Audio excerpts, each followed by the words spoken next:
Coming up are a couple of my favorite videos in this entire course, and I know you're going to enjoy them as well, because not only are we covering important theory and we're going to see it in action, but I'm going to share an extra couple of real-world gotchas that you're not going to see pop up on your exam, but you are going to see them in the real world. And I've seen them in the real world, and I would rather you learned about them now and learn and enjoy from my pain when I accidentally deleted an entire access list that I didn't mean to. And I'm going to show you how to avoid that in the next couple of videos as well. But plenty of things you're going to see on the exam, including time ranges, some sequence numbers, and a couple of other goodies here tied in. Now, we are picking up at the end of the last lab where we had routers 1, 2, and 3 on the 172.12.123.0/24 network. And right now, router 1 is allowing router 2 to telnet in as verified by line 10 there in show IP access list.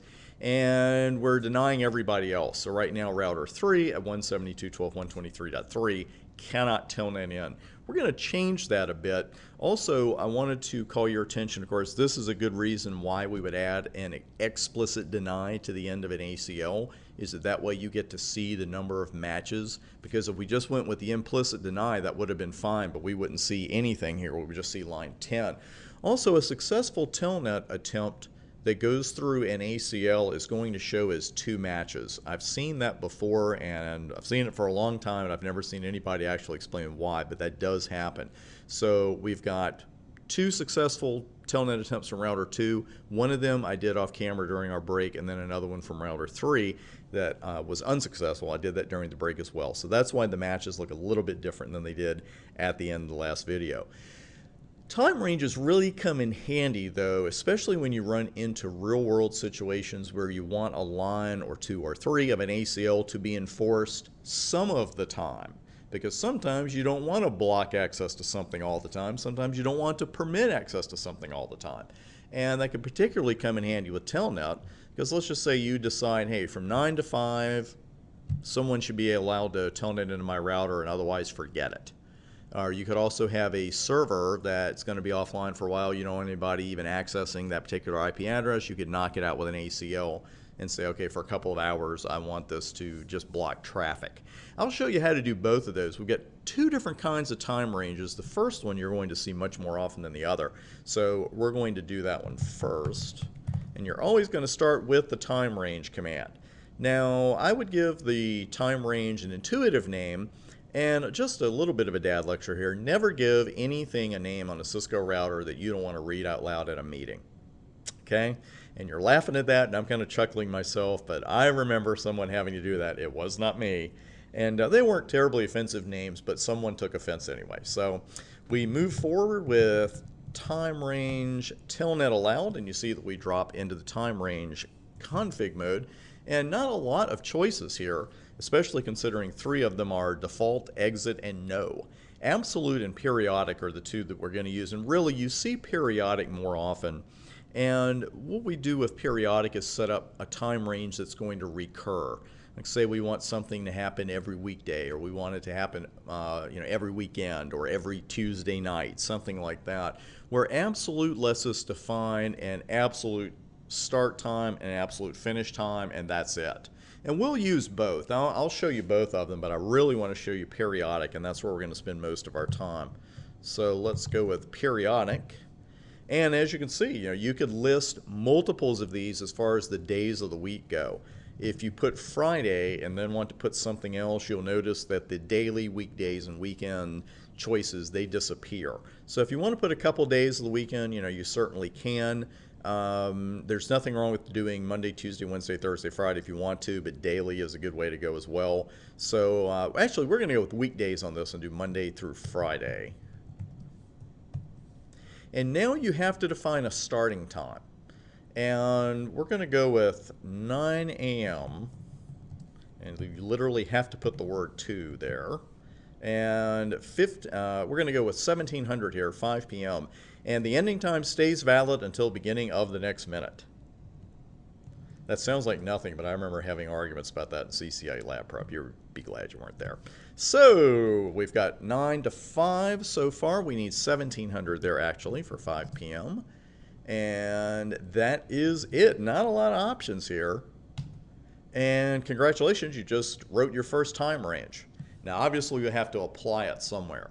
And we're going to do that at the end of an access list line. You're never going to write an access list line and then type time range at the end and actually type what the range is. You're going to type the name of the range.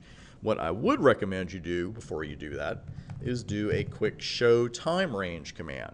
And we've got a couple here. We've got one from Thursday that's inactive, and that was probably on from a previous lab. And you also see that we have Telnet allowed, and that's the one we're concentrating on. It's the one we just wrote. And we could go in and take Thursday off. As a matter of fact, why don't we do that? Good practice. Just do a no time range. Thursday. And we'll do show time range again. And there you go. Every once in a while you find a command you can't negate in Cisco by putting the word no in front of it, but it's rare. You might see that here, or it might negate too much. But let's stay with our time range for right now. Telnet allowed, inactive, periodic weekdays, 900 hours to 1700 hours. Why do we see inactive? Do we see inactive because it's not tied to an ACL yet? No. We see inactive because actually that means the system time is not in this range. It doesn't mean that you haven't finished configuring it yet. And if we do a quick show clock right here, you'll see that it is 1724 hours on Wednesday. So we're about 24 minutes late. So we will come back and reset the clock to a time when it would be active. But first, let's see what it looks like when it's inactive.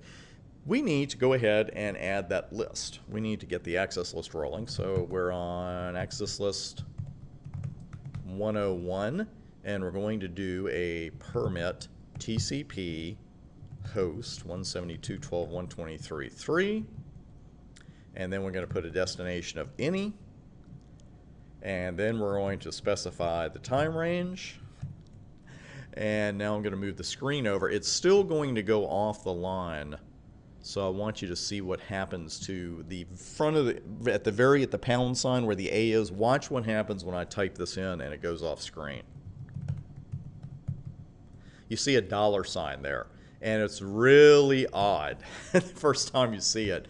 And especially if you're in the middle of an IP address, it's going to look like you typed in some kind of monetary amount. But don't worry about it. Just keep configuring it, and then just run show IP access list when you're done. And this is what you get. Now notice that we also see the word inactive here in show IP access list, which is great. We just know that right now that particular line is inactive because it's outside of the time range. However, let me give you a pop quiz. We know that line 30 will not be met right now because that line is inactive, so it's not even going to be run.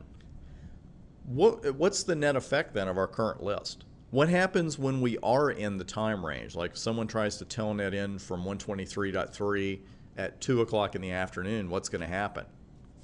They're going to be denied, right? Because let's look at that ACL. We're going top to bottom. It doesn't match line 10. Everything matches line 20. If it doesn't match line 10, it matches line 20. Therefore, even when line 30 is active, it's going to be red. Or not red, excuse me. So we need to do something here as far as getting that third line above deny IP any in our ACL. And we're going to do that with a little help from sequence numbers and your introduction to sequence numbers and going back to ACL config mode and a couple of other real world gotchas. That's coming up next.